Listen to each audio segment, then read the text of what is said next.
রাতে ঘুমানোর আগে আল্লাহ এই দুটি নাম পাঠ করলে আপনি আল্লাহর কাছে যা চাইবেন আল্লাহ আপনাকে তার সাথে সাথে দান করবেন ইনশাআল্লাহ। যদি আপনি চাকরি চান তাহলে চাকরি পেয়ে যাবেন। ব্যবসায় সফল হতে চাইলে ব্যবসা সফল হবে। আপনি যদি ধনী হতে চান ধনী হতে পারবেন। আপনি যদি বিবাহ করতে চান তাহলে বিবাহের ব্যবস্থা হয়ে যাবে। যদি আপনি ভালোবাসা চান তাহলে ভালোবাসা পাবেন। যদি আপনি বিদেশে যেতে চান তাহলে বিদেশে যেতে পারবেন।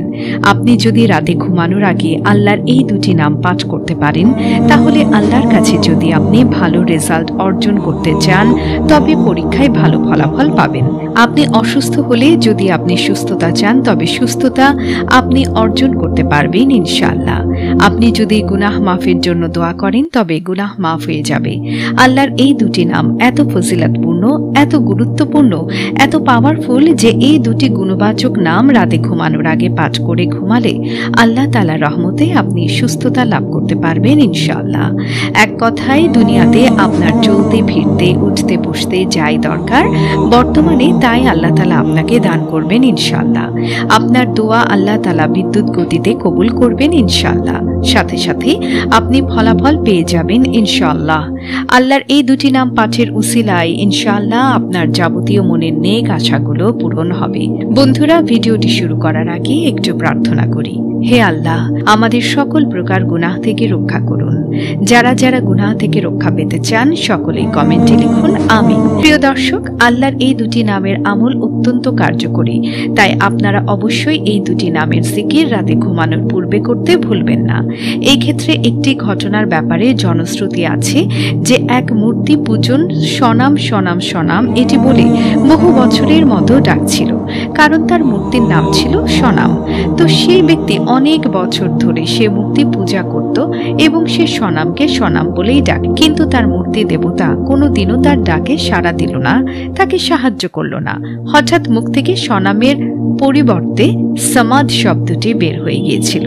তো এই সমাদ শব্দটা যখন তার মুখ থেকে বের হয়ে গেল তখন আল্লাহ তাআলা ইশারায় সে ব্যক্তির মনোবাসনা পূর্ণ করা হলো।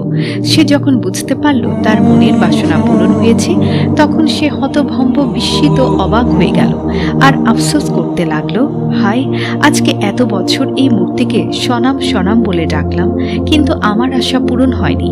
আজ হঠাৎ আমি সমাদ বলে ডাকলাম, যে নামটি আমি ইচ্ছে করেও ডাকিনি, ভুলবশত বের হয়ে গিয়েছে আমার মুখ থেকে। ভুলবশত বের হওয়ার সত্ত্বেও আমার আশা পূরণ হয়েছে।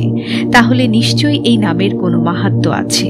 যখন তিনি জানলেন এটি মহান সৃষ্টিকর্তা আল্লাহ তাআলার একটি গুণবাচক নাম তখন তিনি নিশ্চিতভাবে বিশ্বাস করলেন যে তাহলে নিশ্চয়ই সকল কিছু স্রষ্টা একমাত্র সেই মহান আল্লাহ তাআলা, যিনি ছিলেন, যিনি আছেন, যিনি থাকবেন।